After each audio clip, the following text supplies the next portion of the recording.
ibintu bibiri Yesu yabwiye Nikodemo. C'est les deux choses que Jésus Icya a mbere dit. ugomba kubyarwa n'amazi. Tu dois être né d'eau Icya kabiri ugomba kuvuka ubyawe n'imwemo. et d'esprit. Ibi bintu bibiri rero, Ces deux choses, mu yandi majambo, dans d'autres mots, ikibyara umwana w'Imana, ce qui est inyungu ya mbere dukura muri iki kintu, le premier bénéfice, nuko umuntu wese avutse ubwa kabiri aba abyawe na mwemu yera. c'est que tout nouveau-né est né de l'esprit. Mwemu yera ni watuvyara. Donc le Saint-Esprit nous Mwemu yera ni waduha agakiza. c'est lui qui nous donne le Mwemu salut. yera ni we atuma dukizwa. C'est lui qui nous sauve. Iyo usomye Abefeso igice cya mbere umurongo wa 13, Quand tu lis Éphésiens 1, Paulo yarageze muri Efeso ababwira amajambo. Paul a dit, Abageze yarababwira ngo reka ndababwira ikintu. je vais vous dire ceci. Mumaze kumva ijambo ry'ukuri, Après avoir entendu la parole ariko de vérité, ubutumwa bwiza, qui est l'évangile de votre mumaze salut, no kubwizera, et que vous avez en foi, mwahawe mwemu yera nk'ikimenyetso. vous avez été scellés du Saint-Esprit, Ni ukuvuga iki rero? qui veut dire, Igihe cyose twumvise ubutumwa bwiza, chaque fois qu'on entend la parole et igihe cyose l'évangile, ubutumwa bwiza buvuzwe, chaque fois que l'évangile est prêché, ninde yemereza umuntu mu butumwa bwiza? qui convainc une personne de Ni cet mwemu évangile, yera. c'est le Saint-Esprit. Niwe twemeza biciye mu butumwa bwiza, C'est lui qui nous convainc à aho travers la waba parole. warabwumviye hose, Et où tu l'as entendu. warabwumvise kuri radiyo, Si c'est sur une radio, warabwumvise kuri televiziyo, ou sur une télévision, warabwumvise mu ishengero. ou bien dans l'église, Ukwizera kuva mu byo twumva, la foi vient de ce qu'on kandi entend. kumva ijambo rya Et Kristo ce qu'on entend de la parole de ari byo Christ. twita kumva ubutumwa Et bwiza. c'est cela dans Ariko la reka parole. mbabwire icyo Et mutazi, je vais vous dire quelque ntabwo chose. abantu bose bakizwa, Mais toute personne n'est pas sauvée.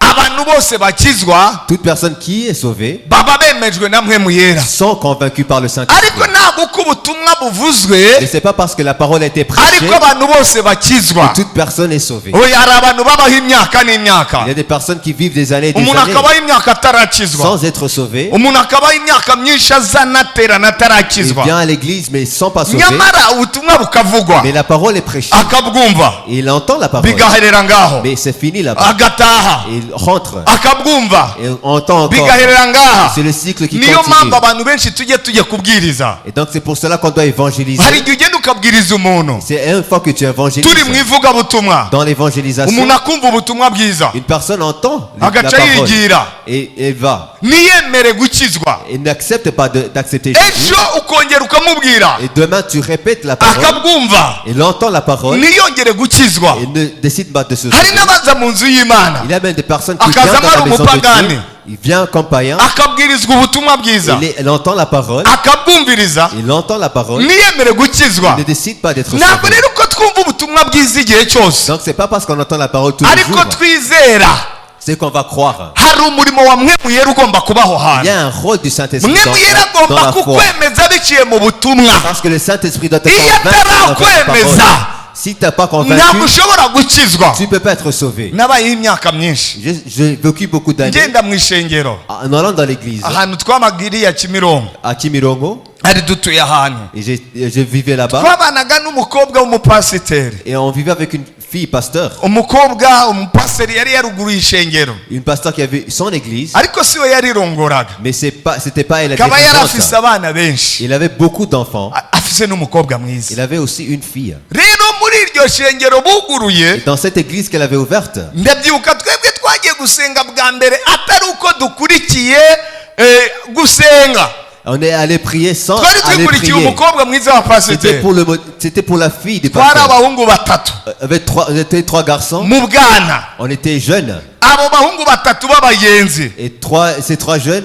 twese kandi twaramushakaga. Et on voulait tous la fille. Urabona ibintu by'abahungu b'abana badoresa, Et les choses d'adolescents. pasiteri umukobwa warasenga, Ah, la fille du pasteur prie. reka turondere uburyo tuzojya tujyayo babone ko twaje gusenga, ariko tageti ntabwo yari ubutumwa, tageti yari umukobwa. Donc on va aller prier pour qu'ils nous voient. Mais c'est pas pour Jésus, mais c'est pour elle. Buri dimanche C'était chaque dimanche. tukambara neza, On s'habillait très bien. tukagenda muri urwo On rusengero, allait dans cette église. pasi akabwiriza Et le pasteur prêchait. akabwiriza prêchait. akabona abantu bicaye aho Et voyez des personnes qui étaient nta n'umwe assises. ariko arumviriza. Et une personne n'entend. twebwe turaraba umwana w'umukobwa ahagaze aha muri worship On est en team train de focaliser sur la fille dans tukavuga ati le wowe bwiriza chant. tu On disait prêche. vuga ubutumwa nta Il n'y ngorane. a pas de problème. twebwe twikundira umwana ahagaze aha. On aime la fille qui est uyu devant. mwana kabisa Ah, cette fille-là. yahamagara abihana ntitugende.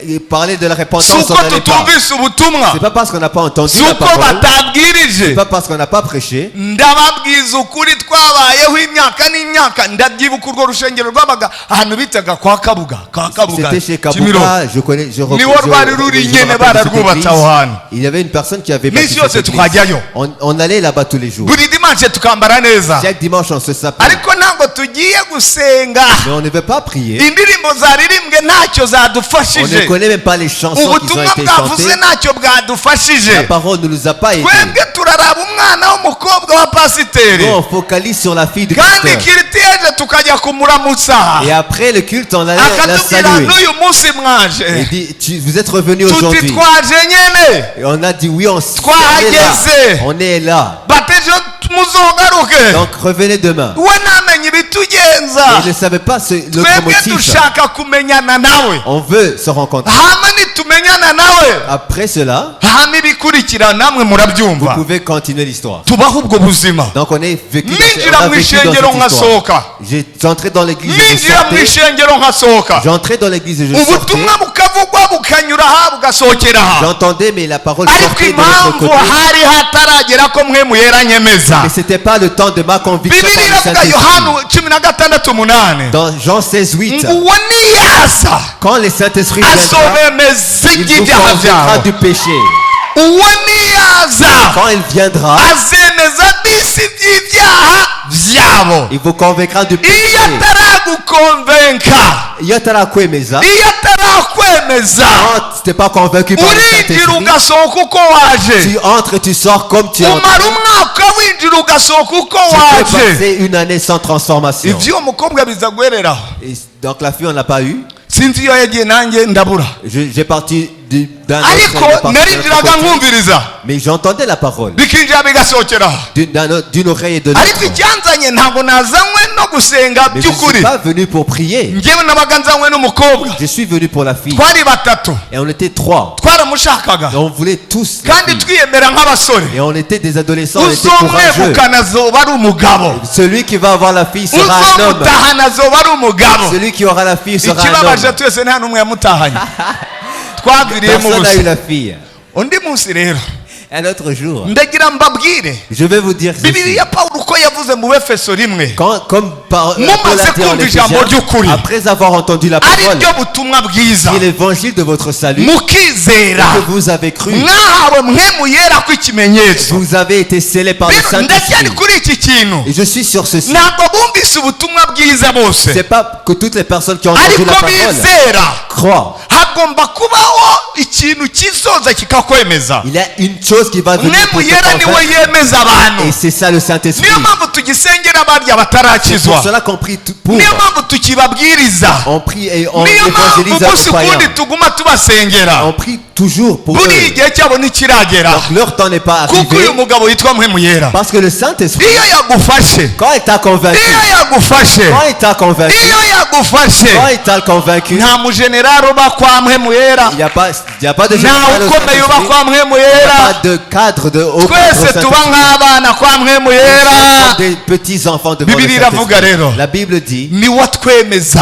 c'est lui qui nous convainc. iby'uwo mukobwa biza guhera, Et cette fille, je l'ai abandonnée. aragenda natwe Elle turabura. est partie, nous sommes partis aussi. Kasa Bonita ndayibuka ibyo restoration ERC Et ERC, uyu munsi yitwa Masoro. qui est à Masoro.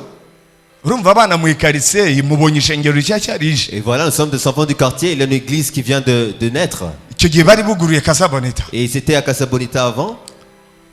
tugahita ku ikaburimbo urabona hariya kuri polisi unyuze Kasa Bonita hoze kera Kasa Bonita, utambutse kiriti Et irasohotse donc, on traversait, on voyait le culte qui sortait. ukabona abakobwa Et beza tu vois d'autres filles qui sont belles, bariko barasohoka. qui sortaient de l'église. ndavuga ni Et je disais, ah, aha hantu cette église, hein, bimeze gute, cet endroit, c'est comment? aha himukisha ishengero ryarariko. C'est quand est-ce que l'église est ubundi venue? ngewe najyaga ngiye kuvumba inzoga, Mais j'allais pour boire de amateka yanjye l'alcool. abatayazi Casabonita kera yari sare y'ubukwe. Parce que Casa Bonita était une salle de mariage.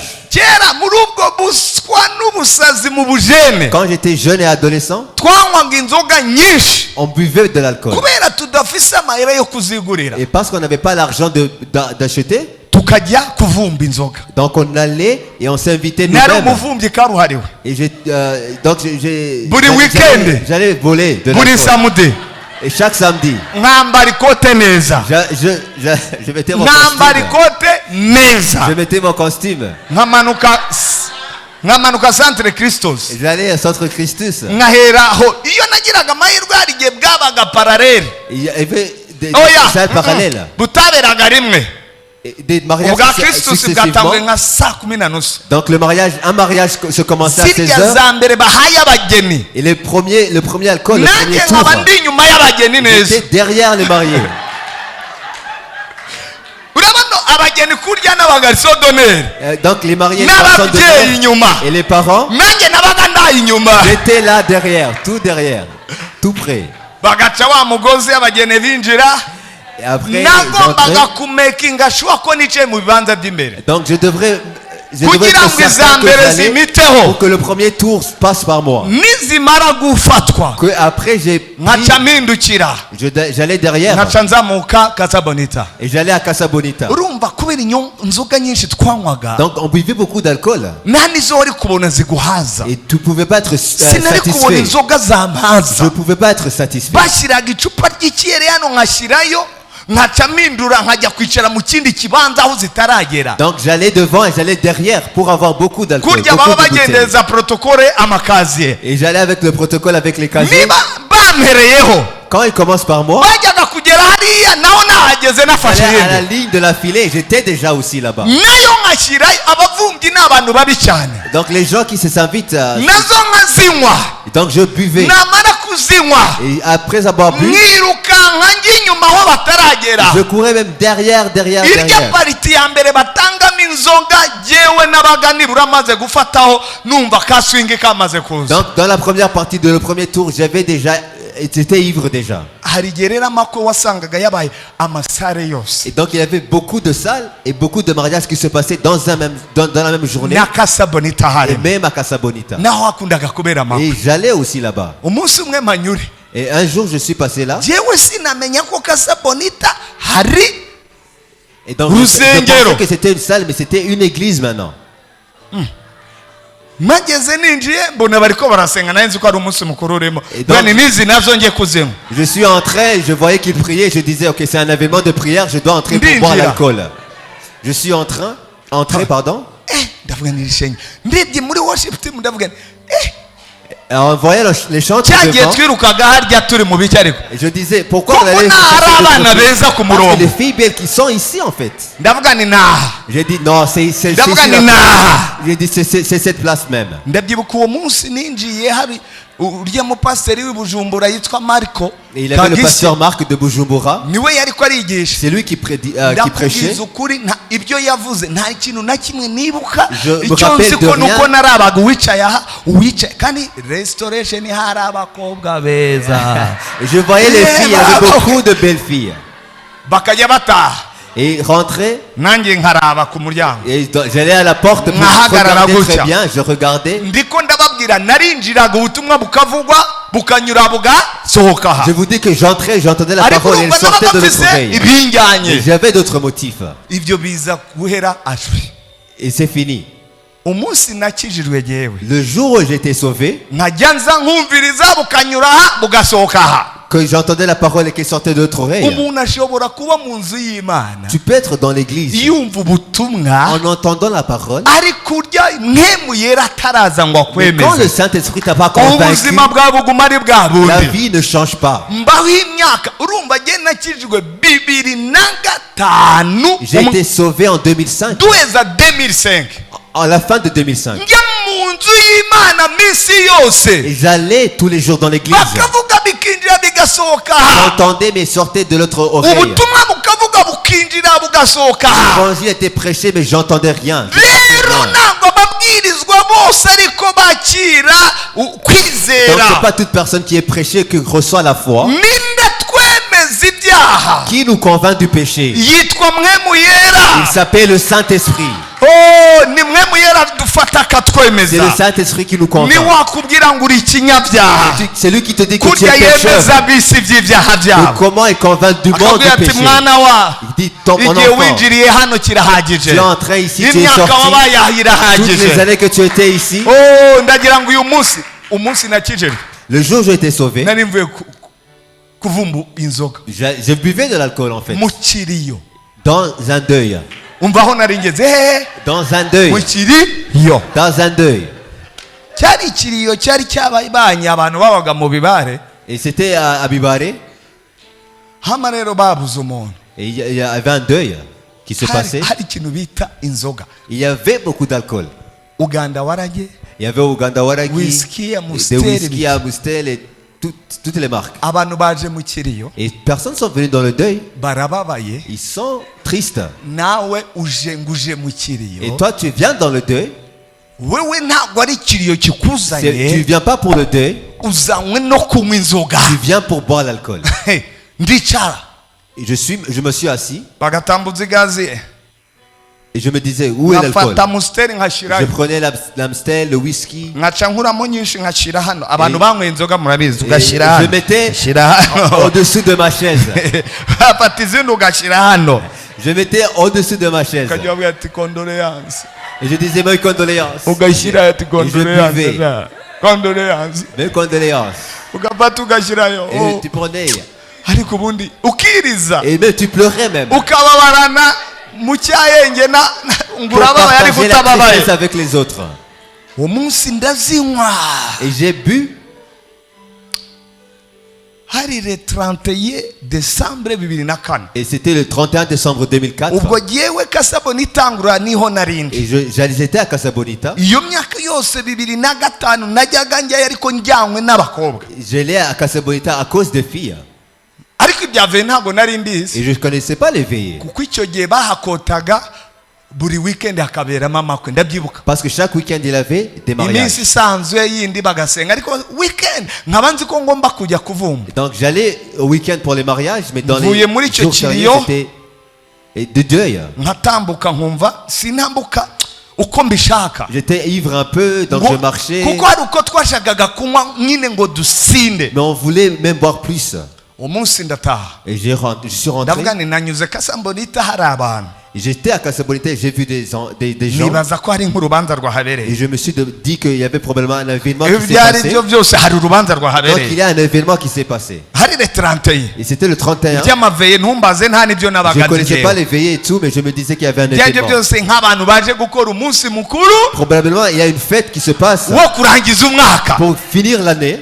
ndahanyuze Et je suis passé. ngiye mu kiriyo, Et je viens ndavuga du deuil. ndaza kuhasoreza. J'ai dit, je vais terminer à Casabonita. icyo kiriyo ndazinywa J'ai nambutse bu, numva et bu, et bu. ndacyatambuka. Je marchais un peu, pas sobrement, mais je marchais. ndavuga ni reka njye gusoreza aha Donc j'ai Kasabonita. dit, je vais à Casabonita. izaho njye kuzinywa bwa nyuma, Pour que je bois. izaho njye Les- kuzinywa bwa nyuma. Pour terminer à Casabonita. kumbe uwo munsi Et à ce jour-là, mwemu yera yavuze, le Saint-Esprit m'avait convaincu. asha urihenda uyu munsi, Et il m'avait dit, si tu viens, uyu dans l'église, munsi urahagwa, si tu viens, nubwo wabona urahagwa. tu vas rester ici. ndahagurutse Et ndagiye, je me suis levé. nambuka ngenda uko nyene Je marchais. nk'uwaborewe. ngeze Kasabonita mbona J'étais à Casabonita. huzuye. Et la salle était Ndavuga ni pleine. izi nzoga zinywegwa n'abantu bangana Et j'ai gutya dit, zingana l'alcool qui va suffire pour toutes ces mbona personnes. hanze hari abantu, Et j'ai vu des gens en dehors. inyuma hari ahantu hari amaferabeto. Et il y avait des fers à béton de l'autre côté. ndavuga ni reka njye harya inyuma wenda niho bazitanga Et j'ai neza. dit, je vais aller là-bas parce que c'est là où je icyo vais gihe cyose recevoir toutes les sindamenya ko bouteilles. hari urusengero. Je sais pas que je ne connaissais pas que c'était l'église. Hein. ndanyuze inyuma gatoya, Et je suis passé. mpagaze mu maferabeto, J'étais dans les fers à béton. mera nk'ufashwe na sumaku. Et c'est comme un aimant qui m'a buri magnétisé. nguvu zinsohora, J'ai pas eu la force. indani ho hari huzuye mbura Et n'izinyinjiza. donc je suis resté là. dadi niwe yariko arabwiriza Et c'était l'apôtre Jean Massasu qui ya prêchait. masaha nyine yo kurangiza minwi ngo zigere. À minuit, vers minuit, aravuga il a prêché. uwo munsi ngira atansiyo yo kumviriza. Et maintenant j'ai eu l'intention de comprendre et kumbe d'entendre. impemu yera Mais c'est le uwo munsi Saint-Esprit yavuze ati wajyaga uza uraba ibindi qui a dit tu venais pour voir. ariko uyu munsi ndaguha Mais atansiyo aujourd'hui je vais te donner l'attention. nkangura kugira atansiyo J'ai une attention. kandi uko ngira atansiyo nkumva za nzoga ziramperamo Et quand j'entendais la parole, j'étais sobre. asoza Et en finissant, ati nshaka abihane et j'ai dit je veux les personnes qui vont se repentir. ndibuka amajambo yavuze Je me rappelle des mots qu'il a dit. abari indani Ceux qui sont dedans, murafashwa n'abari indani vous allez être aidés Abari par les gens qui hanze. dedans.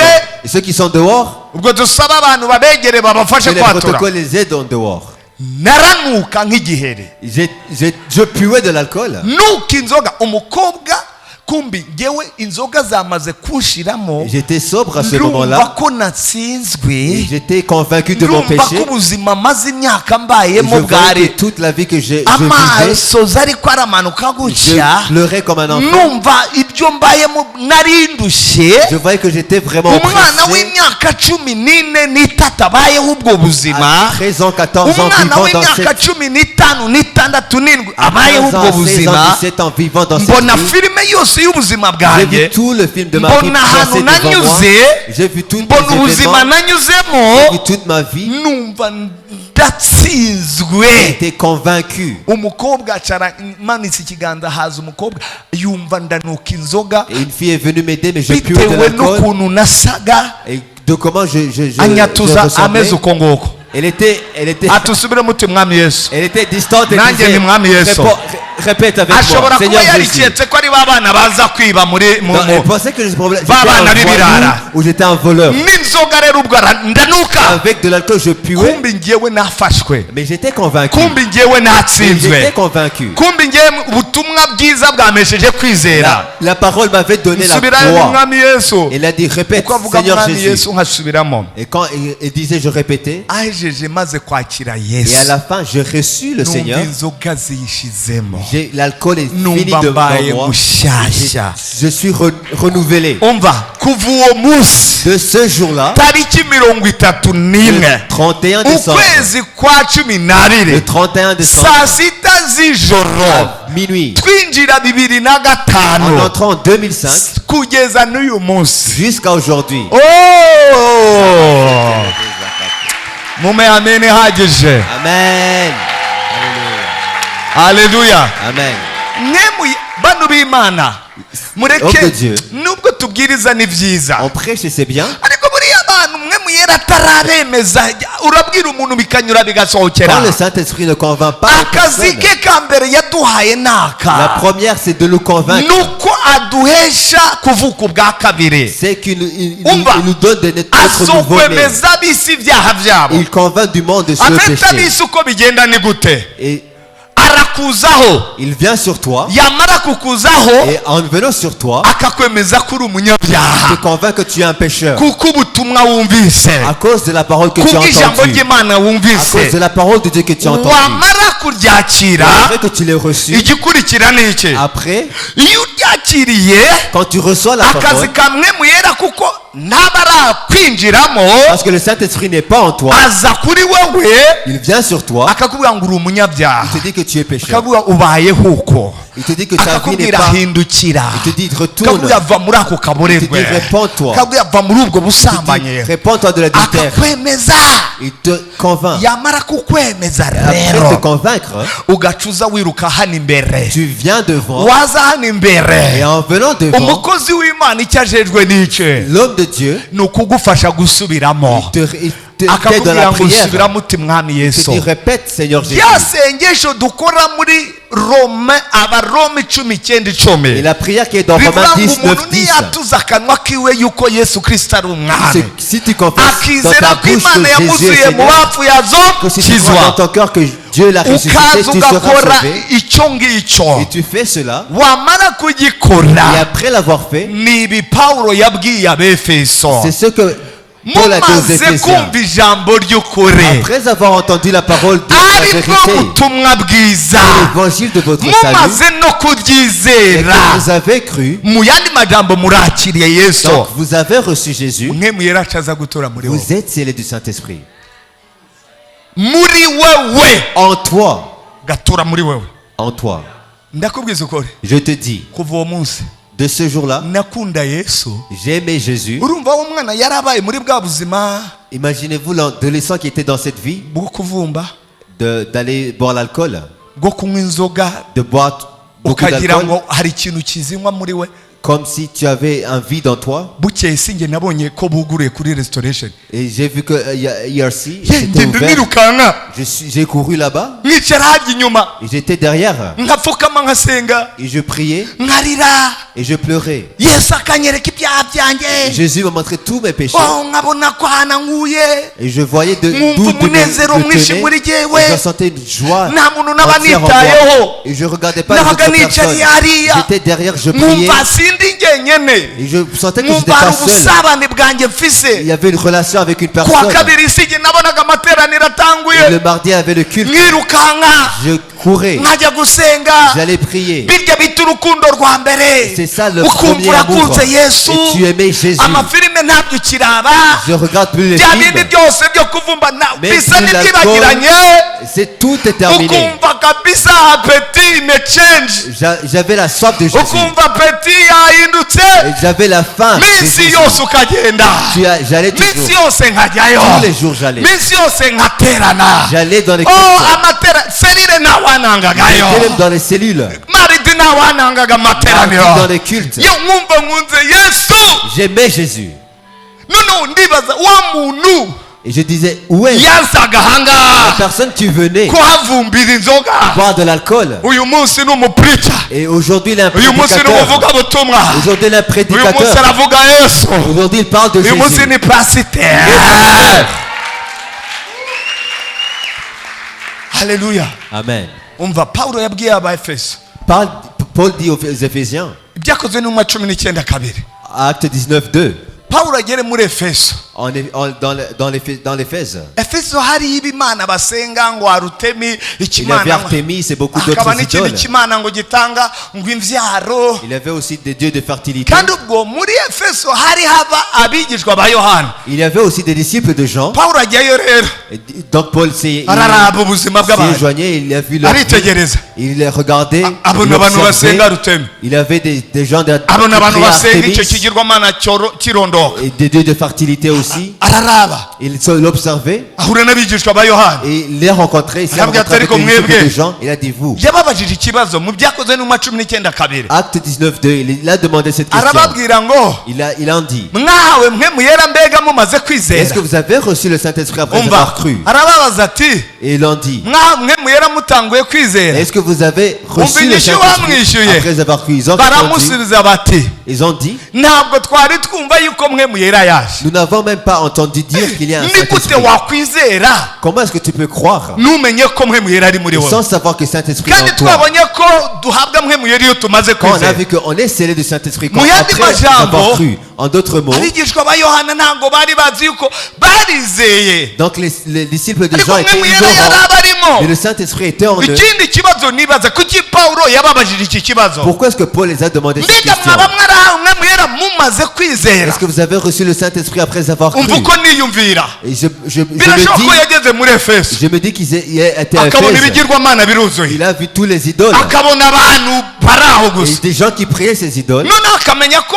Yohana yari afise abigishwa, Il savait que Jean avait des kandi disciples. kwitwa umwigishwa ntabwo birangirira mu mvugo, Et être disciple, c'est pas des nuko mots. naho ugeze hari icyo ugomba kwerekana ko uri umwigishwa wa C'est que tu Kristo. dois montrer que tu es disciple. noneho yaraba abantu Et on voyait que les disciples, akabona abantu baracyasenga Rutemi, donc il y a des personnes qui akabona abandi toujours à baracyasenga Thémis. icyo kigirwamana gitanga Il y a imbyaro, ces dieux de fertilité. akabona abantu bari mu bigirwamana. Donc il y a des personnes qui sont dans aravuga ati l'idolâtrie. ariko what's happened, Et ils ont dit, qu'est-ce qui se passe en hari fait? ikibazo ki, Il y a un problème ici. none ahantu haba abigishwa ba Yohana Il y gute a hakaba des ikibazo disciples de nk'iki, Jean-Baptiste ici. none ko nta n'ikintu na kimwe Pourquoi il n'y barakora, a pas de changement? ko nta mpinduka barazana, Pourquoi il n'y a pas de changement? nibyo nibyo nibaza, ariko C'est ce que je me ko dis. nta kintu mbona kigaragaza ko hari Pourquoi il abigishwa. n'y a pas de changement aca véritable? babaza iki kibazo, Et donc il a demandé mwaba cette question. mwarahawe mwe muyera, Est-ce que vous avez reçu le Mumaze Saint-Esprit kwizera. après avoir cru? nabo batumva, Ils ont dit, reka ntabwo tubizi ko mwe muyera on yaba n'avait yaraje, pas entendu du Saint-Esprit. ntabyo muzi, Et ils ont dit, vous ne connaissez mwarizeye pas ça. ntabyo muzi, Et donc vous avez cru et vous mwarizeye ntabyo muzi, vous êtes ignorant. erega ari muri mwebwe, Il est en vous. erega iyo umaze kwizera aba muri wowe. Parce qu'après avoir cru, il vit en toi. ntabwo bikeneye ko wigira gutya kugira umwumve. Donc tu ne dois pas te Ntabwo serrer bikeneye en ko toi. wenda unavuga mu ndimi kugira ngo bigaragare Tu ko ne dois pas muvuze. parler en langue pour qu'il soit Iyo en toi. wizeye, Quand tu as cru, umunsi wizeye le jour où nyine tu as cru, aza muri le wewe. Saint-Esprit vit en toi. Umva nawe waje kuri Yesu utizanye. Et même toi qui es venu vers Jésus, Kwe, tu es venu par le urazi igihe Saint-Esprit. bakubwirije wowe Tu sais comment tu as été prêché. ukajya ubwumva ukigira. Tu entendais, tu allais. Wabona n'aba bantu bagenda mu ibarabara Même en voyant ukumviriza les autres bavuga des personnes rues, ukigira. tu t'enfouillais. Ejo ugasanga Et demain, hari umuhungu yasengaga Rwanda kera bitaga Eric, yari umugenzi wanjye, wenda ndibaza ko umuhungu muremure cyane. il y avait un ami à moi qui était lancé, Twiganye qui s'appelait Eric. twiganye muri Aperugonga. Et on était Uwo muhungu écoliers ndamwibuka à byuka Perugonga. asemerera mu ijoro. Il buvait même avant moi. Abantu bamunyura bati ye wamusaze, Et il disait, ah, il est fou. akagenda. Il allait. Abandi banyura bati kirya n'ibiriya Il cy'amajyepfo. disait, ah non, c'est un voyou. Buriya Mais hari ikiba kitaraba. il n'y a pas la conviction de ce Barya abantu batunaniye, barya twama tubwiriza ntibakizwe. Donc toutes les personnes qu'on prêche et ne Hari peuvent pas ikiba être sauvées, kitaraba. il n'y a pas la conviction du Saint-Esprit Ndakurahiye encore. yaje. Quand le Saint-Esprit est venu, Ndakurahiye quand yaje. il descend, Umva niyo yakugendereye, quand il te visite, urahita wakumva bavuga tu passes et tu entends la parole, ugahagarara. et tu stoppes, Ariko numvirize ibi tu bintu. t'arrêtes et tu dis, je vais Uwo entendre. munsi agatangwa kugutera peti. Et il te donne l'appétit. Atariko ibintu ko numva ari ukuri. Et tu dis, ah, j'aime Ukabandanya ceci. wegera. Et tu continues à aller Ukabandanya de wegera. près et de près. Ibi bintu ko avuga ari ukuri. Et tu dis, ce qu'il dit, c'est la vérité. Amen. Nuko dukizwa. C'est comme cela qu'on est sauvé. Nta muntu yizana kuri Yesu. Personne ne vient vers Jésus d'elle-même. Nta muntu yizana ku Mana. Personne ne vient devant Dieu Icyatumye d'elle-même. Imana imudusigira nta kindi. C'est pour cela que Dieu Ni nous a donné ukugira le ngo Saint-Esprit. atuzane ku Pour mwami qu'il w'abami. nous dirige vers le Seigneur des Seigneurs. Haleluya. Amen. Turi babi mu mitima. On est mauvais. Dufise ibitima byapfuye. On a des mauvais cœurs. Nta wundi abasha kujanjagura kirya gitima Et cyawe personne ne peut nous donner akagikubita le cœur inyundo de pierre kagihondagura.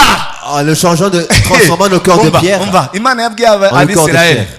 Dieu a dit aux Israélites. Ezekiyeli ibice 19. Pardon, Dieu a dit à Ézéchiel 39. Aravuga ngo nzobakuramo umutima w'amabuye, Il a dit que je vais enlever Bashyiremo umutima le cœur de mushya. pierre. Je vais vous donner un nouveau cœur. nzobakuramo umutima w'amabuye, Le cœur de pierre, il l'enlèvera mbashyiremo umutima mushya pour le donner un cœur de chair. umeze nk'inyama, Une cœur de chair. kugira mwitondere ibyagezwe byanjye. Pour que vous ayez dans mes voies. Uyu mutima ninde awuhindura? Et qui change ce cœur? Ukeneye ibibuye, Donc tu as un cœur de ukeneye pierre. inyundo. Tu as besoin d'un marteau. Inyundo. Un marteau qui va briser la Inyundo pierre. rero yitwa ijambo Et ry'Imana. le marteau, Inyundo c'est la yitwa parole de Dieu. ubutumwa bwiza. Le marteau, c'est la parole de Dieu. Ariko iyi nyundo igomba kuba inyuma yayo hari umufasha Et il yiherekeje. doit y avoir quelqu'un qui Uwo ni wabanza kuza kugira ngo et baze c'est lui gukora qui vient umurimo. avec le marteau. Noneho inyundo ize guhonda ahantu hamaze ku hariho amabuye badashobora kumena batabanje kuyoroshya. Il y a des pierres qui doivent être ramollies avant d'être Umva hari brisées. amabuye bigoye kumena. Il y a des pierres qui doivent être ramollies Nubwo avant d'être wazana brisées. kinubishi niba ari kinubishi kinubi Même s'ils viennent avec un gros marteau, utararimenaho amazi quand tu n'as pas mis l'eau sur la ribanze pierre ryorohe pour qu'elle soit uze ramollie, kumenagura pour que tu brises la ntabwo pierre, bikunda. c'est impossible. Niyo mpamvu ubutumwa bwiza bwavuga iyo mwe mwera atari inyuma yabwo. Quand donc la parole est prêchée sans le Saint-Esprit, elle va de Ngiki l'autre cyo mwe oreille. mwera yaje C'est gukora. pour cela que le Saint-Esprit est venu. Yaje kugira ngo Il est venu atuzane ku Mana. pour qu'il nous dirige vers Dieu. Turumva ubutumwa bwiza Pour qu'on entende la parole hama et tukizera. qu'on croit. Twamara Et kwizera après avoir cru, akaza gutura muri twe. il vit en nous. Yamara gutura muri Et twe après avoir vécu en nous, tukamugira tukavuka ubwa kabiri. et on est né de nouveau. Haleluya. Mana ishimwe. Amen. Iyo ni inyungu ya mbere. C'est cela le premier bénéfice. Iya kabiri, Le deuxième bénéfice. ibyakozwe n'intumwa ibice cya mbere umurongo w'icyenda À Acte 1:9, haravuga ngo icyakora, mu kirundi bavuga ngo icyakora muzohabwa ubushobozi mwe muyera niyabazako muzoba ibyabo nabyo kunshingira inaha Samariya, Yudaya, Yerusalemu gushika ku mpera y'isi. Acte 1:8. Mais vous recevrez une puissance. Le Saint-Esprit surviendra sur vous. Kuki duhabwa gushinga inaha ari uko yatujeho. Donc on est témoin après que le Saint-Esprit est kuki survenu duhabwa sur nous. gushinga inaha ari uko yatumanukiye? On devait témoin quand le Saint-Esprit survient sur nous. Imana yararabye iravuga ati aba bantu sinabasiga gutya gusa. Donc Dieu a dit, je ne vais pas les laisser orphelins. Ntabwo nabasiga gutya Je ne vais gusa, pas les laisser comme orphelins. nzobarungikira mwe mu Je wanjye. vais les envoyer Uwo mon esprit. niyabazako Et quand ils surviendront sur bazohabwa eux, ubushobozi vont recevoir une bwo puissance gushinga inahe, de témoigner. bwo kunyamamaza. De témoigner. Bantu b'Imana,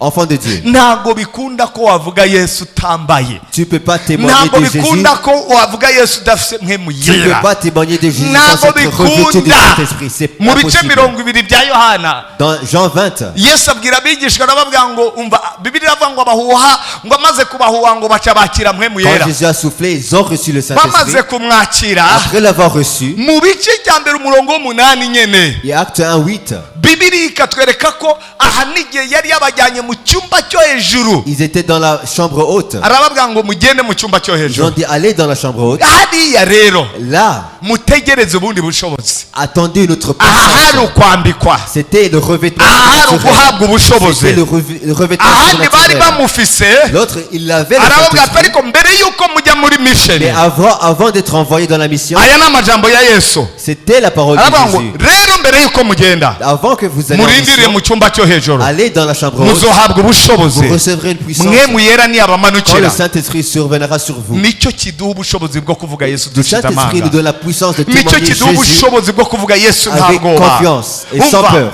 namwe ni mubirebe muri Bibiliya. Donc regardez dans la Bible. Muri Matayo ibice 26 umurongo wa 17. Et dans Matthieu 26, 27, Petero ari inyuma ya Yesu. Pierre est derrière Jésus. Yesu bariko baramujyana ku baherezi. Jésus vient vers les Uko agenda grands ku baherezi, sacrificateurs, les principaux bagakubita. sacrificateurs. Et il le battait Ubwo Petero nawe ari inyuma. et Pierre le reniait. Uko bakata niko akata. Et donc comme Uko bahindukira niko ahindukira. il suivait Jésus, Uko bajya imbere niko ajya imbere. il suivait Jésus, Uko bahinguka niko nawe ahinguka. il suivait Jésus. Ari inyuma ya Yesu. Il est derrière Jésus. Nyamara ntabwo amwanga. Mais il ne Ntabwo yangaga c'est pas Yesu. qu'il haïssait Jésus. Yaramukundaga. Il aimait Jésus. Agera ahantu bamujyanye kumuhereza Yesu. Jésus était c'est le Bamwicazanye grand n'abaherezi. sacrificateur, les principaux Petero nawe ari sacrificateurs. aho yicaye mu bantu bariko barota bakina igisoro. Pierre était derrière dans la foule. Maze yicara muri bo. Il était dans la Uko foule. bakubita Yesu Quand on châtiait Jésus, nawe akaraba. il regardait tout Uko cela. bamubaza ibibazo Quand on lui demandait des questions, Nawakaraba. il regardait cela. yicaye mu bandi. Il était dans la foule. Umuntu umwe arahindukira. Une personne a demandé, Amwe ati nyamara wa mugabo mais toi, nawe wari kumwe n'urya tu muntu. étais avec Jésus. Petero ati Et Pierre disait, naho muzi urya mugabo. non, je connais pas cet homme. Ntabwo amwanga. Il ne haït pas Ntabwo Jésus. Petero yanga Il Yesu. ne haït pas Jésus. Aramukunda. Il aime Jésus. Ariko hari icyo abuze. Mais il n'a pas. Hari ibyo utakora mu bushobozi bwawe. Il y a une chose que tu peux pas faire. Il y a des choses que tu peux pas faire de Hari ta ibyo puissance. utakwamamaza mu Il y a des bushobozi choses bwawe. que tu peux pas témoigner de ta puissance. Bava muri urwo rugo. Après, Bajyana Yesu quitté, ahandi. ils ont amené Jésus Nawe uko bakata niko akata. et ils suivaient toujours Uko Jésus. bahindukira niko Ils ahindukira. suivaient toujours Jésus. Uko bagenda niko agenda. Ils suivaient toujours Jésus. Uko barengana niko nawe Et ahingukira. ils suivaient toujours Jésus. Bamujyanye mu rundi rugo rw'abahereze. Et dans un autre Nawe endroit, aricaye. il était là. Haza umukuru w'urwo rugo. Il y avait une Umurinzi w'urwo personne. rugo. Ati Le nyamara garde, nawe wari kumwe nawe. il disait, tu étais, mais tu es avec. Tu Ati étais ntaho avec Jésus. muzi. Il a renié encore. Inshuro Une deuxième zitatu fois. zose. Et 3 fois, il a renié. Ntabwo yangaga Yesu Et c'est Petero. pas parce qu'il haïssait Jésus. Hari icyo yarabuze. Mais il n'avait pas le Hari Saint-Esprit. icyo atarafise. Il n'avait pas le Saint-Esprit. Muzohabwa ubushobozi. Vous recevrez une puissance. Mwe muyera niyabazako. Quand le Saint-Esprit surviendra Muzohabwa sur vous, ubushobozi. vous recevrez une Mwe muyera puissance. niyabazako. Quand le Saint-Esprit Hari icyo surviendra yari sur vous. atari Parce qu'il bwakire. n'a pas reçu la puissance. Inshuro ya gatatu aramwihakana. Il a renié Jésus 3 fois. Amajambo Yesu yamubwiye bicaye barya ifunguro ryera. Et quand Jésus, en partageant la Sainte Seine, Yose acasohorera kuri we. et la prophétie a Acharasohoka s'est passée, ajya s'est kuririra réalisée, inyuma. et il est allé pleurer derrière. Umva rero. Et entendez ceci. Muri Yohana bahawe umwuka wera. En Jean, ils ont reçu le Mu Saint-Esprit. byakozwe n'intumwa rimwe umunani. Mais en Acte 1:8, Arababwiye ngo muzohabwa ubushobozi vous mwe muyera niyabazako. recevrez une puissance quand le Saint-Esprit Mu bice surviendra bibiri sur vous. umurongo wa mbere n'ugucika Et kwa en kane. Acte 2:1-4, Mwe muyera bajeho. le Saint-Esprit est Uko venu bari sur eux. ijana na mirongo ibiri. Quand 70, Ngo abaze ko 120, pardon. usomye icyo gice ibice bibiri byakozwe Quand n'intumwa tu lis Acte 2, murazi uko byagenze vous connaissez l'histoire. ako kanya nyenda À ce moment-là, uko bumvise igihirire quand ils ont entendu le vent batangura kuvuga mu impétueux, zindi ndimi ils ont commencé à parler en d'autres abantu langues. batuye yerusalemu Toutes n'indi les migi personnes de yaho Jérusalem et les villes bari alentours, baje yerusalemu mu minsi mikuru ils ya sont venus pour pantekote les jours célébrer les bageze fêtes. bakumva abantu Ils entendaient les gens. bati barya abantu baborewe ku murango ni bwoko Ils ont ki dit, ces gens qui sont ivres, bajya c'est- kubaraba ils sont allés voir petero Pierre, le même Pierre, desemu petero le même Pierre. bati petero afise mwemu yera La Pierre qui est maintenant bati rempli du petero yahawe Saint-Esprit ubushobozi na mwemu et qui a yera reçu la puissance du ubwa Saint-Esprit. mbere yanze kumushingira inaha akiriho Le Pierre qui l'a renié none Jésus, bagiye kumushingira inaha atagihare maintenant il va ubwa le mbere yari témoigner même qu'il n'est kuzimushingiraho pas là. ndavuga ngo nubwo bankubita yankiza Il avait dit que même s'ils kuko vont ibyo me yari battre. yarabonye akora byari birenze no gukiza ukubitwa Donc Pierre était là, ariko desemu petero mais le même Pierre ahinduye imvugo a changé son langage. arahagaze Il est imbere y'ibihumbi bitatu by'abantu devant plus de 3000 personnes. amajambo yavuze murayazi Et nta vous bijya connaissez gusubiramo sa ati wa wundi prédication. mwagiriye gutya Celui que vous wa avez wundi crucifié, mwishe celui que vous avez wa tué, wundi mwabanje celui que vous avez crucifié, wa wundi nyine namwe muzi ibyo celui mwakoreye que le niwe même, akoze ibimubona c'est lui-même qui a fait ce que kuko vous byari voyez. byaravuzwe n'umuvugishwa yoweri Comme Joël avait mu minsi ya prophétisé nyuma dans les derniers jours. nshuti yanjye Mon bien-aimé, ntacyo tubasha gukora on ne peut tutamufise rien faire sans lui. yewe muririmbyi ntabwo waririmba Tu utamufise ne peux pas chanter ntibikunda pour Jésus sans lui, muvuga sans le butumwa Saint-Esprit. uramukeneye Donc tu as besoin du umva Saint-Esprit. mushumba Pasteur, uramukeneye tu as besoin de lui. umva wowe uvuga ubutumwa ku bushake Évangéliste, toi qui uramukeneye évangéliste, tu as besoin de lui. munyamasengesho Même dans uramukeneye tes prières, tu as shengero besoin de lui. ry'imana Quand turamukeneye Christ en a besoin de lui.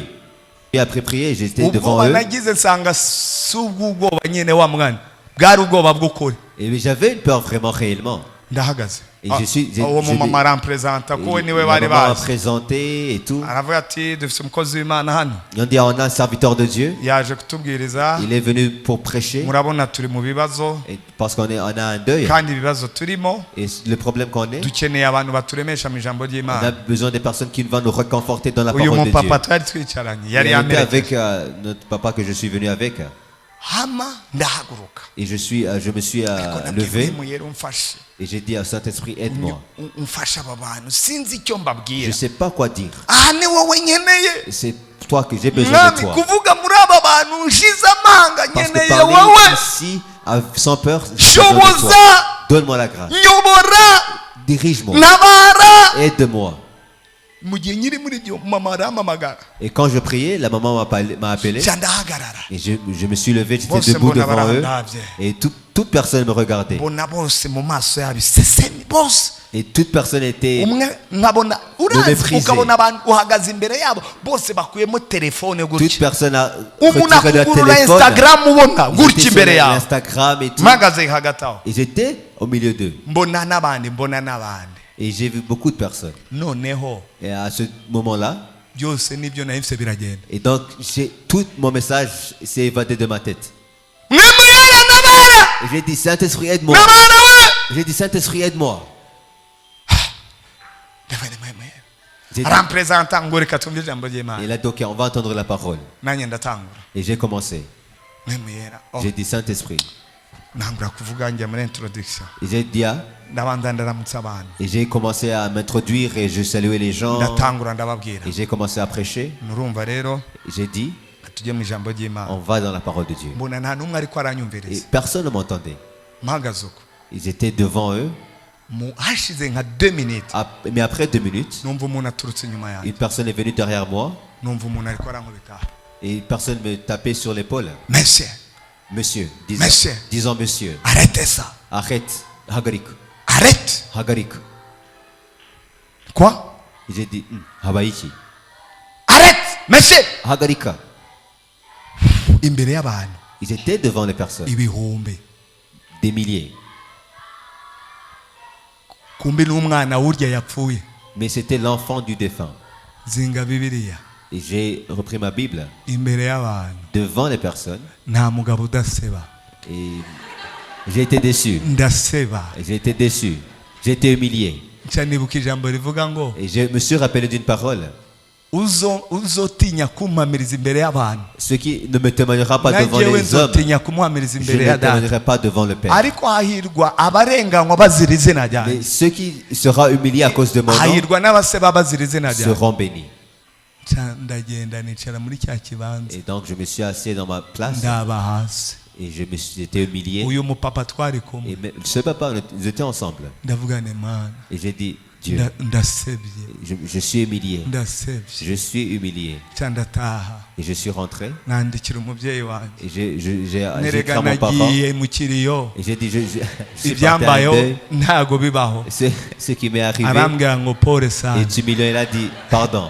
muri ibi twahamagariwe n'ibyo Et birimo. il m'a dit, dans notre appel, cela fait partie. ndiko ndababwira iki? Je vais vous dire ceci. hari ahantu ugera, Il y a un temps, un stade où tu arrives. iyo utaragera ahantu uvuge ngo mana Quand tu n'es pas arrivé à un stade où tu dis Dieu, mwemu yera, Saint-Esprit, aha hantu ntibikunda ko mpagarara. si je peux être de Shoboza. cette situation, par ta grâce, shoboza fais-moi grâce. ntibikunda. Et si c'est possible, hari aho uba utaragera, il n'y a pas une dimension que tu n'as pas arrivé. niyo mpamvu Et c'est pour cela, mwemu yera le Saint-Esprit, niwe adushoboza. c'est lui qui nous fait grâce. nshuti yanjye, hari abantu kera bagiraga ubwoba bwinshi, Il y avait beaucoup de personnes qui étaient abandi peureux bakagira amasoni, ou bien étaient akaba timides. adahagarara imbere y'umuntu ngo amuraba amufikisinge Et même gutya, pas- pour- même kubera pas- ubwoba. afin de ne pas parler à une personne kubera à ubwoba, cause de la peur de la akaba timidité. atabasha kurongora kubera On ne ubwoba, peut pas même akaba se marier. atabasha kuririmba kubera bien ubwoba, chanter. akaba kubera n'amasoni. ariko mwe muyeri Mais yaje, quand le Saint-Esprit vient, umva hari ukuntu kabisa nawe uhagarara ukajya wikubita, ni jyewe ariko ukikubita tu te dis ukumva est-ce ko que ari c'est we, moi ou bien ni wowe, c'est toi. ni wowe ku bw'ubushobozi bwa mwe muyera. Puissance et la grâce du Saint-Esprit. muzohabwa ubushobozi Vous niyabazako, allez recevoir une muzohabwa inkomezi Vous niyabazako, allez recevoir nizo une zizotuma puissance. mushingira Yesu nahe, C'est nizo pour zizotuma témoigner de muvuga Jésus. ubutumwa nta bwoba, prêcher l'évangile sans peur. muzohabwa ubushobozi Vous recevrez une puissance nta bwoba sans peur, nta soni. sans timidité. wari kumbona, uwambona ubu yagira ngo jyewe niko nari meze kera. Une personne qui peut me voir aujourd'hui peut penser que j'étais comme cela Lâchez-moi, avant. yes. Mais que Jésus soit loué. Haleluya. Amen. niwe aduha ubushobozi. C'est lui qui nous donne la puissance. icya gatatu, Le troisième bénéfice, mwe muyera, le Saint-Esprit, icyo akora mu buzima bwacu, de son rôle dans nos vies, aturongora inzira zacu, il dirige nos pas. arongora intambwe Il z'ibirenge byacu. dirige nos pas. arongora intambwe z'ibirenge byacu. Il dirige nos pas. umva iyo usomye ijambo ry'Imana Quand tu lis la parole de mu Dieu, byakozwe ni mu munani, en Acte 8, mu bice 8:26, umva uko Bibiliya ivuga. la Bible dit, Imana ihamagara, marayika w'Imana ahamagara Filipo. l'ange de Dieu appela Philippe. Filipo mu bice 6 Imana yamuhamagaye kugira ngo abigishwa bamutoranya, kuko ngo yari yuzuye mwemu yera, kugira ngo akorane n'abigishwa, Donc Philippe travaillait avec les disciples parce qu'il était rempli du atangura Saint-Esprit. gukorana nabo. Il a commencé à travailler avec eux. Bibiliya ivuga ngo yari yuzuye mwemu yera. Il était rempli du Mu Saint-Esprit. bice 8 marayika w'Imana aramusanga, Et en Acte 8, l'ange de aramubwira Dieu est ati venu umva vers lui. rero, Il lui a dit, haguruka ujye mu nzira ijya i Gaza, il a dit, lève-toi, va à Gaza. nugerayo. En étant là, arahagarara muri iyo nzira, il était là. ngo hari umunyetiyopiya w'inkone, ngo yari yaragiye Yerusalemu mu minsi Il y mikuru, avait un Éthiopien qui était à Jérusalem, qui uwo venait de Jérusalem. ava Yerusalemu En venant de Jérusalem, araza, il est venu. mu kuza agera aho nyene, Il s'est arrêté devant lui. ahagarara Gaza. Il était à Gaza. Mpwemu yera abwira Filipo, Et le Saint-Esprit a dit à Philippe, aramubwira ati ujya wamubonye. il a dit, tu as vu la personne? umva ijambo ry'Imana uko rivuga. La parole de Dieu dit, Filipo arirukanka yumva umva umwuka abwira Filipo ati, umwuka yera aravuga. donc le Saint-Esprit peut parler. mume amina. Amen. umwuka abwira nde? Filipo Le ati, Saint-Esprit dit à Philippe, sanga ririya gare ujyane naryo. avance et approche-toi de ce char. mwemu yera aravuga, Le Saint-Esprit peut parler. bisaba kumwumviriza. Mais il faut que tu l'entendes. mwemu yera aravuga, Le Saint-Esprit parle. bisaba kutega agatwi Tu umatwi dois ukumva. être sensitif et l'entendre. ndashima iyo umwemereye, ntabwo ujya ugira amaganya 6 biri imbere Et je rends yawe. grâce à Dieu parce que si tu abantu benshi acceptes, tu peux ukumva umuntu l'entendre. ariko araregreta ngo iyo si je savais savais, si je savais. kumva abantu bavuga uti iyo menye iyo menye Iyo iyo menya. menya birya biva ku ijambo ry'uko umwuka w'Imana ntabwo ujya umuha ikibanza. Regretter, c'est parce que tu n'as pas donné la Ariko place au niwamuha Saint-Esprit. ikibanza ntuzigere uvuga ngo iyo nza Quand kumenya. tu donnes la place au Saint-Esprit, tu ne Kuko peux pas niwe regretter. wenyine azi ibisabwa. Parce que c'est lui seul qui Niwe connaît wenyine ce qui requiert. aturongora mu nzira c'est lui qui zose. dirige nos pas. Umva ijambo uko rivuga. La parole dit. Umwuka abwira Filipo ati L'Esprit dit à mwe Philippe, muyera aravuga. l'Esprit Bisaba parle, ko tumwumviriza. Et Bisaba que tu ko l'entendes. dutega amatwi.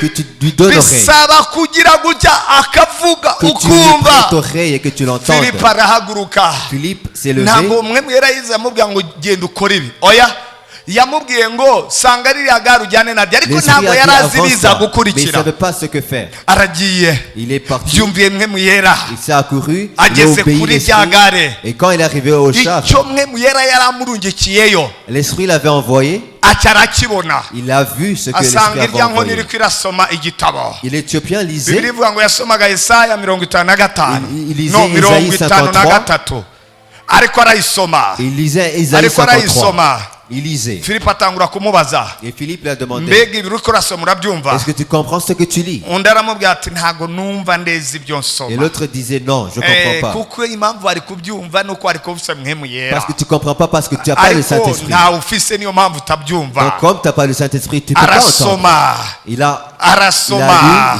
lu, aramwumviriza. il entendait, Hama aramubwira ati umva rero, il a dit, ubwo utari kurabyumva reka nkubwire. comme tu ne peux pas comprendre, Undi aramubaza mbe ibi bandikaga uwo banditseho yari nde? et c'est qui en a écrit? L'histoire, le Filipo passage, c'est sur qui? ahera aho amubwira ubutumwa Et bwiza. Philippe a prêché, Bantu b'Imana, enfant de Dieu. niwemera mwemu yera, Si tu acceptes que le Saint-Esprit, uzobaho ubuzima buri successful. tu auras une vie de succès. Niwe wenyine aturongora Parce que inzira c'est lui z'Imana. seul qui nous dirige dans les pas Niwe de Dieu. wenyine azi ibiri imbere wowe Et c'est utazi. lui seul qui connaît ce qui est Umva devant, mwemu yera que tu ne wamwemerera. connaisses pas. Si tu peux accepter pour le Saint-Esprit, yakora mu madetaye tu yose. peux accepter que le Saint-Esprit te dirige. Yewe abwira Filipo ati sanga iryo gare ujyane naryo. Et donc il a dit, va vers ce char. Ntabwo mwemu yera yigeze Filipo abwira mwemu yera ngo urumva ngo sindiko ndabita agenda uko yumvise. Donc Philippe a obéi. Akurikiza instruction zande za mwemu Il a obéi yera. aux instructions de Mwemu Saint-Esprit. yera aravuga, Parce que le Saint-Esprit ashaka parle. kuvugana nawe, Il veut parler avec ashaka toi. kugendana Il nawe, veut marcher avec toi. ashaka kumuha amatwi. Il veut qu'il te prête Reka oreille à lui. twongere duhaguruke. Et que nous nous levons. Yewe mwemu yera nakubwira ati umva, reka kwambara ibiciriye aha, ambara ibigera aha. Qui te dit, n'habille pas ses Mwemu yera habits. arakubwira Accepte et obéis. ibi sijaka kubyambara. Tu ne peux pas habiller ces Ambara vêtements-là. ibingibi. Habille. Mwemu yera arakubwira Le Saint-Esprit peut te ni dire. nawe azi ibyo mwebwe mukeneye, Il sait de ce que vous avez niwe besoin. azi ibyo wowe na jyewe Il sait de dukeneye. ce que tu et je Bibiri iravuga besoin. ngo uwo niyaza Quand il viendra, la Bible dit, azobabwira ibyenda il kubaho. vous dira de ce qui va se Arazi passer. fitiri yawe, Il sait ton futur, il connaît ton futur. mwemerere, Accepte. emera ujyane nawe, Aime d'être dirigé par lui. akurongore mu ntambuko zawe zose, Obéis-lui dans tous tes pas. akurongore mu ntambuko zawe Obéis-lui qui te zose. dirige dans tous tes pas. Ntabwo uzigera urira, Tu ne regretteras pas. ntabwo uzigera uganya, Tu te complèteras pas. niwamwemerera Mais si tu acceptes, ntabwo uzarira, tu ne pleureras pas. ntabwo uzavuga ngo iyo nza kumenya. Tu ne regretteras pas. Niwazi ibiri imbere, Parce qu'il sait le futur. niwazi nunyura gauche ibiza kuba, Il sait ce qui niwazi passe à gauche, nunyura ce qui va se droite passer. ibiza kuba. Bien, si tu Mwemerere, accepte mwemerere Accepte et laisse-le. arongore intambwe et z'ibirenge qu'il byawe. dirige tous tes pas. Rongora Qui dirige. mwemu yera ndongora, Dis Saint-Esprit, dirige-moi. intambuko zanjye urazizi zirongore. Tous mes pas, dirige-les au Saint-Esprit. Reka nkubwire, Je vais te dire ceci. uje i Burundi ari ubwa mbere, Je suis venu au Burundi la première fois. hari ikintu utabasha gukora. Si tu viens au Burundi pour la première fois, il y a une chose que tu ne peux pas faire.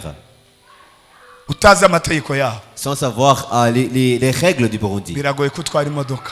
Tu ne peux pas conduire une voiture. Utazi amakaritsiye yabo, Sans savoir les quartiers. biragoye ko hagenda utahazi. Tu ne peux pas te promener.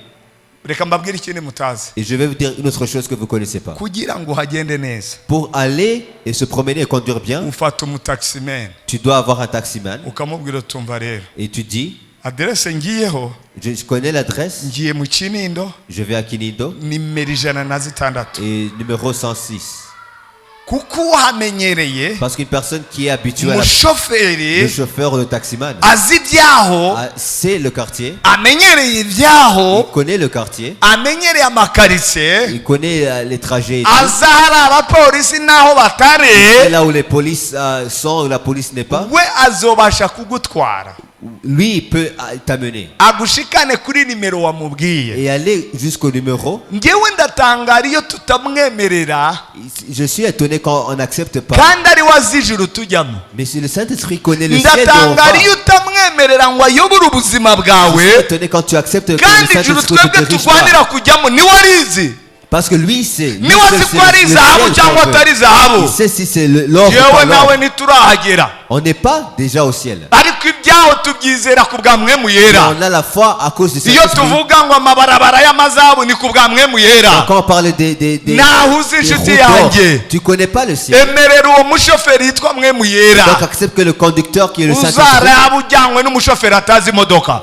Quand tu vas avec un conducteur qui sait pas ntabwo ushobora conduire, kwicara ngo utekane tu peux pas être en ariko sécurité, iyo tu peux uzi être ko en umuntu paix. muri ko Mais murajyana quand tu sais que le conducteur amenyereye est bon, amayira et il sait les ushatse ujya mu voies et les modoka trajets, ukumva uri asire tu es assuré, tu as ukumva l'assurance et tu es en uratekanye sécurité. ukavuga tuyanwaye Tu peux dire, il peut arazi iyo turi ko turajya c'est la direction. emerera mwemu yera b'umushoferi wawe C'est qu'il te dirige. yicara imbere wicara Et inyuma que le Saint-Esprit dirige. agutware Que tu sois derrière. akujyane Te conduise. aho akujyana arahazi Te conduise parce qu'il yewe connaît. twebwe aho akujyana ntabwo twebwe Parce qu'on tuhazi ne connaît pas la destination. yo niwazi ko ari feruje C'est lui qui niwazi sait qu'il y ko a un ari feu rouge, fevere un feu vert. niwazi ibyaho C'est lui qui connaît niwazi le ciel. uko hasa C'est lui qui connaît le ciel. niwazi ubwiza bwaho connaît la beauté niwazi du ciel. data neza C'est lui seul qui connaît niwazi le Père. umwana neza Et l'enfant. twebwe rero Et icyo le duhamagarira ni iki Ce qui nous appelle. icara mu modoka ye Moi. maze akwicarira imbere Conduire. afate vora Pour qu'il conduise. afate vora Pour qu'il prenne le volant. afate vora Pour qu'il prenne le volant. afate vora afate vora wicare inyuma agutware nakujyana goshe umubwire uti ntacyo njyana aho ushaka nakujyana adorate umubwire uti njyana aho ushaka Laisse-le te diriger. kuko iyo akujyana arahazi Parce que là où il t'emmène, iyo akujyana ni heza il sait iyo là où il akujyana t'emmène. nta marira Il n'y a iyo pas de akujyana pleurs. nta mubabaro Là où il te iyo dirige, il n'y a pas akujyana de nta douleur. kuregreta Il n'y a pas de regret. abantu benshi bararegreta Il y a beaucoup de personnes qui iyo kubera regrettent. iki ariko ndi mu rugo nk'urunguru Pourquoi est-ce que je suis dans une maison ariko comme cela? kubera iki nashatse urya mugabo Pourquoi est-ce que je suis marié à cet ariko homme? ubundi kubera iki nagiye muri kajya kazi Pourquoi est-ce que je ariko travaille ubundi là? kubera iki nizeye amashuri Pourquoi ariko j'étudie ubundi ici? kubera iki nizeye Pourquoi kubera pourquoi? iki jyewe ndi muri irya shengero Eh bien, pourquoi je suis dans cette église? uri kurarira Et tu pleures. uri kurarira Et tu pleures. ni ukubera ko waje utabaje mwemu C'est yera c'est parce que tu n'as pas demandé ariko au naje Saint-Esprit. kubabwira Mais je suis venu vous dire, twitoze kumwumvira obéissez, twitoze obéissez, kugendana obéissez au nawe Saint-Esprit. twitoze kubana nawe Quand twitoze marche avec ko lui. aturongora Et qui nous dirige.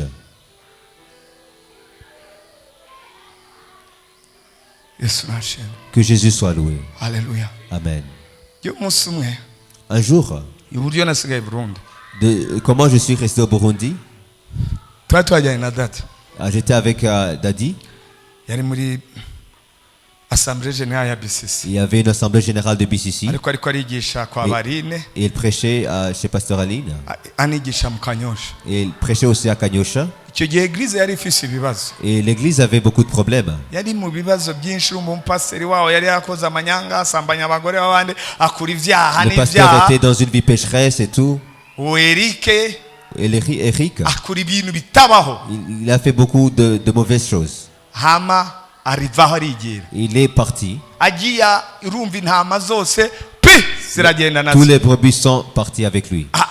abantu baratatana Et donc ils étaient départagés, ils étaient iryo égarés. ryari ishengero ryuguruwe na dadi n'uwari perezida icyo gihe nkuru nziza Et c'était une église qui était ouverte par le président qui était maze abantu bararihurumbira ari benshi cyane Il y avait beaucoup de personnes qui sont venues. barizamo ari benshi Ils cyane ont beaucoup de personnes sont venues. ishengero ryatanguye ryuzuye Il y avait- apana bya bindi ritangwa ngo ari abantu 10 C'était pas une église ryo qui commençait à ryatanguye umunsi wa mbere ouverture huzuye À l'ouverture, l'église était pleine. rirabastinga rirameneka abantu baragwira L'église était pleine. Il y avait beaucoup de personnes. iyo myaka yose rero Dans toutes ces années, 2009 de 2009, 2010 2010, 2011 ritangwa 2011. kuyangara ngewe ngenda 2013 j'ai été en 2013. turajyana On était avec Tadi.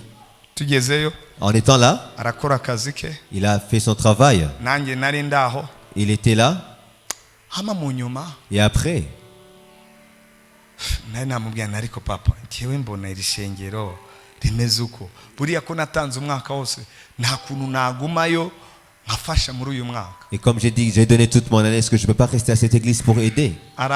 ntago yanyishyuye Il ne m'a pas répondu. hashize iyo ndwi nyine agira azosozere dimanche Dans cette semaine qui allait clôturer le dimanche, ari samedi et c'était un samedi, nari mfise ibintu nariko ndarondera byo kujya kwiga muri amerika et je cherchais de postuler pour mon éducation aux bari États-Unis. banyandikiye bambwira ibyo ngomba kurungika Il m'avait même donné des requis, des Nari- documents qui étaient requis. nari napakinze impuzu zose Et j'étais prêt à m'en aller. hari samedi Et c'était un samedi. mugomba gucya dimanche nge nkaza na volcano yo mu gatondo kugira ngo lendi mbigemo Et donc pour que je vienne sur Rwanda le dimanche matin pour caler à lundi pour donner les kiti iheze documents. gutya Et après le culte, duhagaze ahantu hari gazo gutya il y avait un gazon à peu près. carambwira ngo sigara Il m'a dit reste ici. akivuga gutyo Et quand il a dit cela, numva ako kanya n'umwuka wanjye et l'esprit en moi, niwe unshaka et c'est là où il me voulait. so ni nko kubwira bavuga ngo ni nko kubyutsaga uwashaka kubyuka Donc c'est comme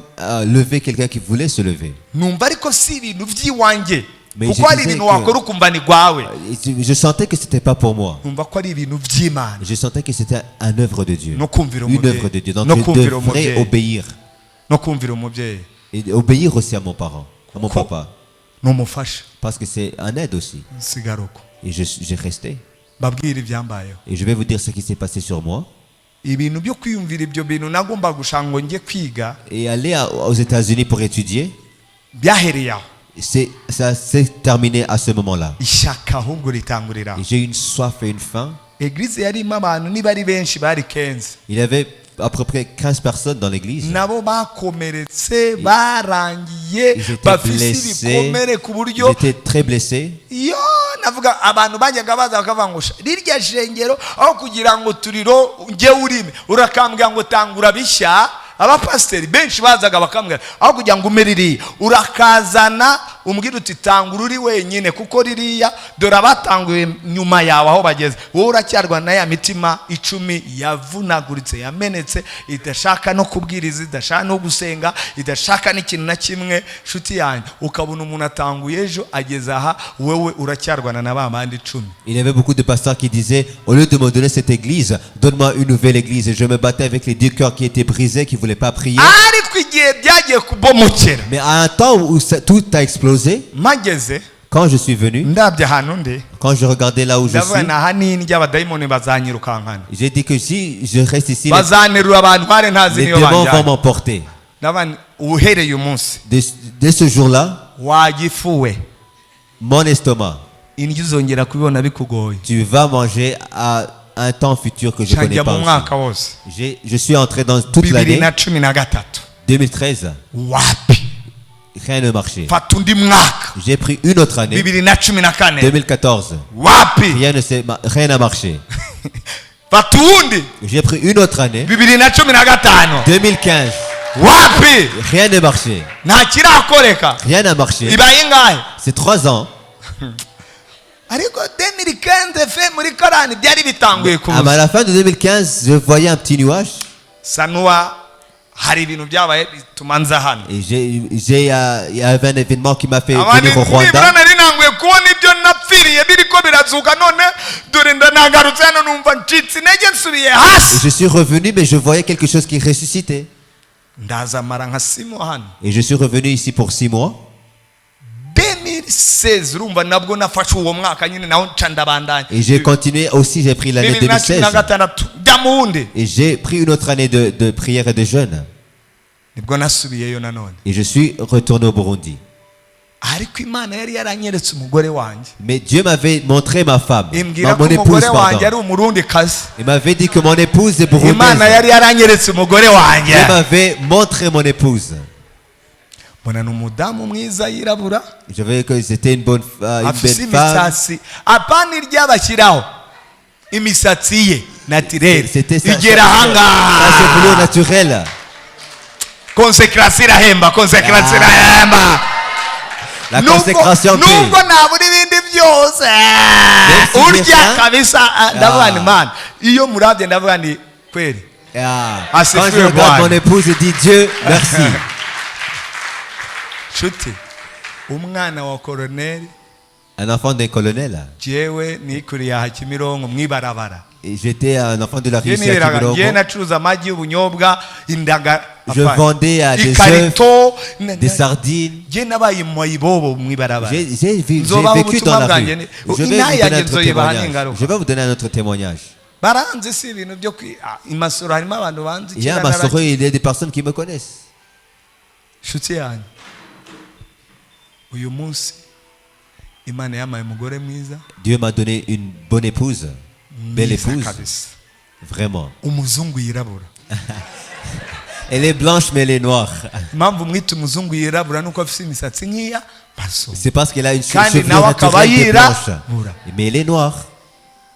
icya kabiri La deuxième chose. icya kabiri Et la deuxième chose, imana impa abana babiri il beza m'a donné deux beaux enfants. uwa mbere yitwa Matt Ilian Matt Liliane est le premier. uwa kabiri yitwa Cyubahiro Esther Et la deuxième, c'est Chubairo Esther, Kayila Kaila. icya gatatu Et la troisième chose, imana impa na déplacement il m'a donné un moyen de déplacement, imodoka yo kugenderamo une voiture personnelle. inshuti yanjye Mon ami, waretse ukumvira ijwi rya mpembuye obéis à la voix du Saint-Esprit. ko aho kujyana ari heza Parce qu'il te dirige vers un bon endroit. erega si habi C'est pas un mauvais ahantu endroit. mpembuye arakujyana ni Là où sawa te dirige, c'est un bon endroit. ngira iyo nza kuba ndi umugaraje nkaca mbwira umubyeyi nurumva mfite ibintu byo kugenda hariya muri Amerika Imaginez-vous si j'avais dit Numva à Daddy ibintu que je bikunda. vais aux États-Unis, je ne veux pas rester. urya twari guhurira he? Où j'allais rencontrer Twari mon guhurira he? épouse. J'allais rencontrer mon épouse où? twari guhurira he uyu munsi Aujourd'hui. umubyeyi wanyu yaraje yarahabonye L'apôtre est venu, votre papa est venu, il a vu l'église. ntabwo ari ibintu bigaragaza ko atari imana ishaka hariya C'est une chose qui montre que Dieu ne veut pas de cet endroit. ibihari uyu munsi ni ibigaragaza ko imana yanshakaga hariya Donc ça montre que Dieu me voulait là-bas. umwuka abwira Filipo ati L'Esprit dit à Philippe, sanga ririya gare ujyane naryo approche-toi de ce char.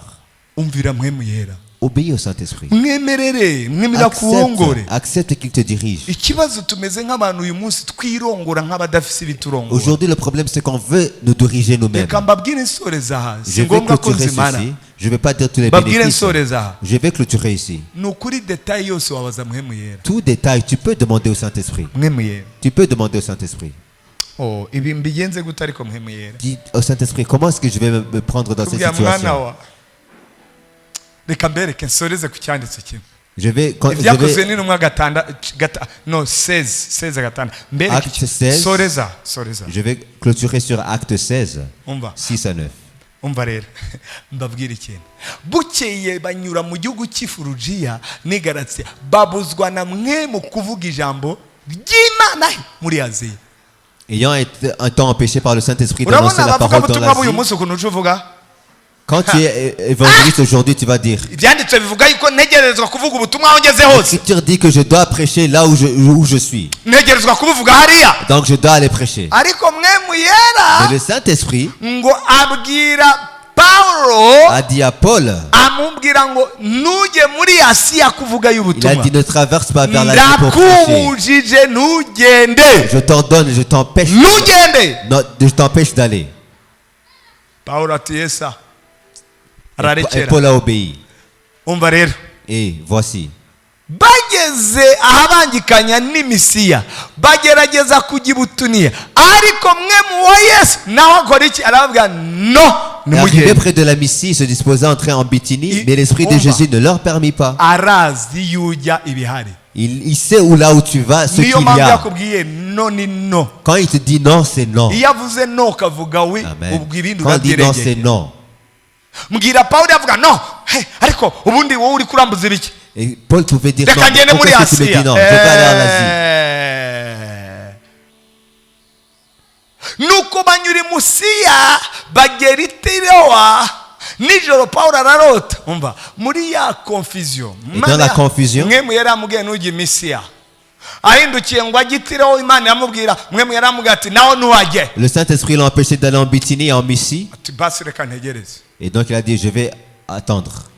aho kugira ngo ugende utazi ko ari mwemu yari akujyanye Donc au lieu d'aller sans Urafu le Saint-Esprit, attends. ntabwo munyumvise aho kugira ngo ukore ibintu udafise uburongozi bwa mwemu yera Au lieu d'aller sans la direction du Saint-Esprit, urafu umutegereze attends. icyo nicyo twigiye ku mubyeyi wacu C'est cela qu'on a ikintu étudié, utari bien siri être ko mwemu enseigné yera de ariko notre parent. arakujyana Sans la direction du umuvugo Saint-Esprit, ute ok sawa dis attends. biteba Il faut ntacyo mieux attendre. bibanguka Même si c'est tôt ou tard, reka ntegereze attends.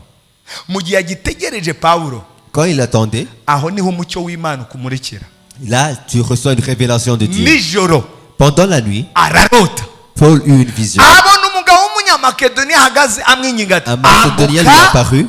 uzi makedoniya umucyo urabonetse nshuti mureke tuve mu bintu byo gukora ibyacu Donc, laissons le Saint-Esprit nous diriger. sikise yawe irimo kumvira muhemu yera Parce que ton succès est dans l'obéissance, dans ton obéissance.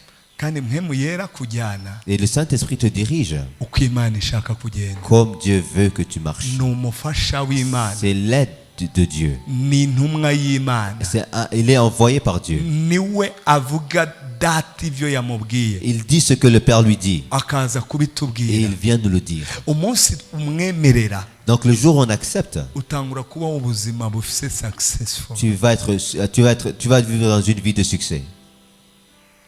ndashimira imana Donc je remercie Dieu. umwana wari mayibobo Un enfant de la rue umwana wacuruje amagi n'ubunyobwa qui a vendu des œufs, des arachides et tout. imbere nta hope nari mfise vraiment Et je n'avais pas l'espoir de la vie vraiment. ariko nta imbere wabona gutahafata neza Mais je n'avais pas l'espoir de la vie vraiment. Je n'avais pas une vision navuga du ni futur. umukobwa wanyemera uwo ari we wese Je disais toute femme qui va, Vous toute savez, fille qui va il y a m'accepter, vraiment. il va me dire pourquoi est-ce qu'elle va urabona m'accepter. iyo umuntu yaciye muri ubwo buzima Une personne qui a passé par cette vie, nubwo imana yakugira ikintu même si Dieu peut te faire quelqu'un, simvuze kwishyira hejuru je ne dis pas ariko nyine être hautain ou uba arrogant, wumva orgueilleux. you don't deserve it Ni nkaho utabikwiriye.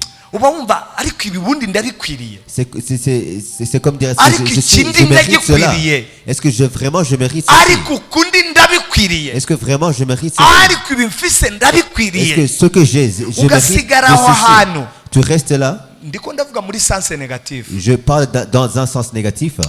kuguma muri bya byiyumviro bya De kera rester dans la mentalité mwana qui n'est pas wabaye bonne. mwibarabara suga urumva yavamo iki Un enfant de la rue peut pas être mwana wacuruje homme. amagi n'ubuyobe urumva yavamo iki un enfant qui a vendu des œufs et des arachides. Qu'est-ce qui peut devenir nabaye de na lui? konvayeri J'ai été même convoyeur. ville kimironko Ville à Kimirongo. kimironko ville Kimirongo ville.